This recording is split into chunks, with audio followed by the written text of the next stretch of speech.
There is an unspoken but undeniable rule. Never anger the ash woman. That's why if I was going to bargain with her, I had to do it right. It's a tragic story passed down in my rural Iowa hometown for generations, about a woman who died in a terrible house fire on the land that is now a prairie reserve about 20 miles from the local university. It's believed the fire was set by superstitious locals who thought the woman possessed powers from the devil himself. I never took much stock in the devil, but I did in the ash woman. I had seen her take my little sister 10 years ago. I was 7 years old that night. Emily was about to turn 6 in a few weeks. The fire. No one knows how it started. Possibly the AC unit outside her bedroom window had blown. But the fire grew out of control so fast. Emily and I had been playing hide-and-seek in the house, and the babysitter had fallen asleep on the couch. Suddenly, someone was kicking down our door, and firemen flooded in. The sitter and I got out, but I don't even know where Emily was hiding.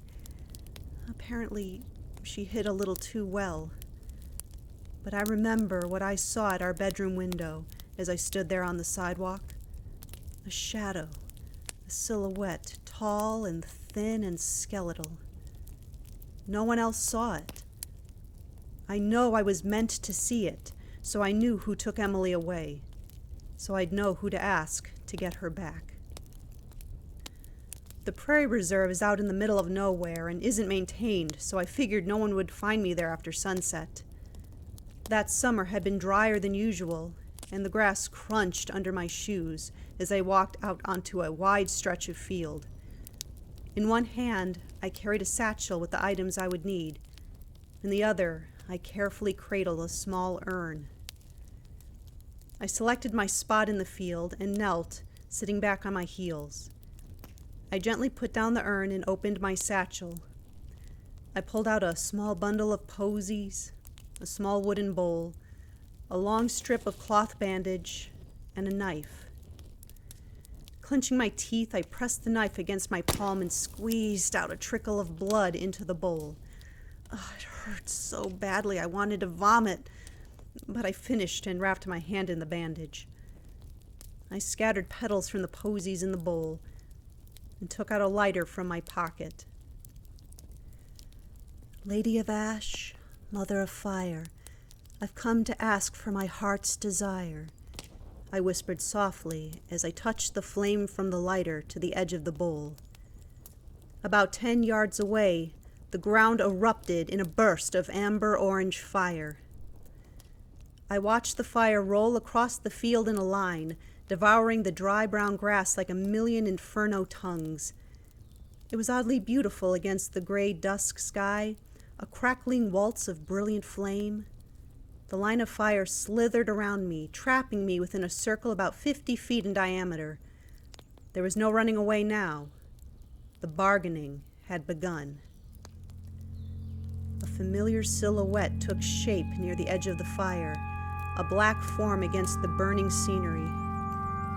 I held my breath as the form approached me, solidifying into something human, but not quite.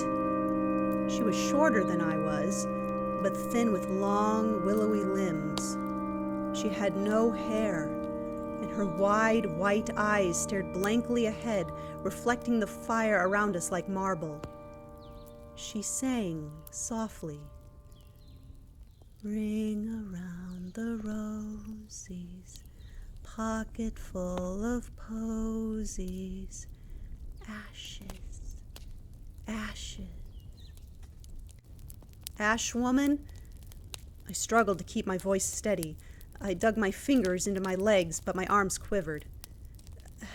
Ash woman, I respectfully ask you to return my sister.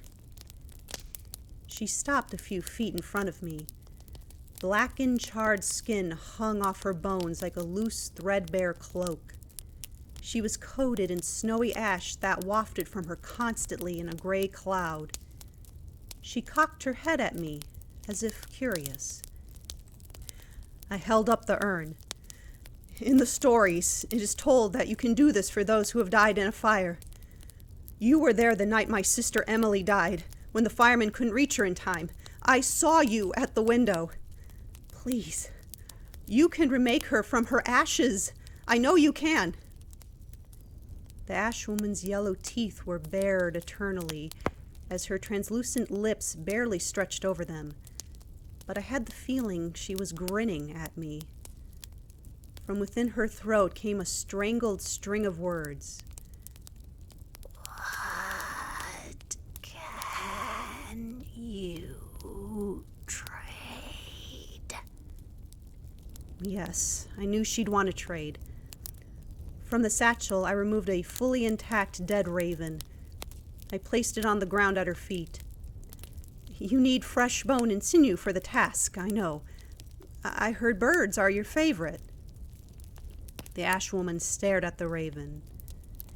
"Is this what she is worth to you?" I was startled by the question and blanched.